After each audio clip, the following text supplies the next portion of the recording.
Isang araw, tumanggi si Kuya Rodel na sundin ang reseta. Hindi siya doktor. Parmasyutiko lang siya sa isang maliit na botika sa Caloocan.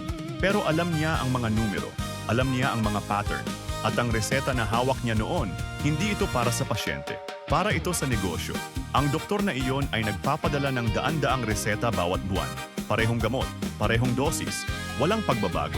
Tumanggi si Rodel. Nagreklamo ang klinika. Nawala ang account nila.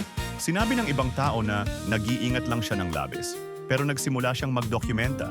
Petsa, pangalan, dami, reseta. Bawat detalye, isinulat niya. 2 taon ang lumipas. Nag-imbestiga ang Dangerous Drugs Board. Naghanap sila ng ebidensya. At nahanap nila ito sa mga record na maingat na itinago ng isang parmasyutiko na walang sinabi kahit kanino. Ang doktor ay nasuspinde. Si Rodel ay tinawagan ng board para magbigay ng pahayag. Hindi siya naging bayani sa balita.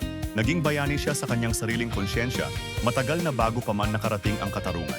Iyon ang tunay na lakas, hindi ang ingay. Ang katahimikang may prinsipyo.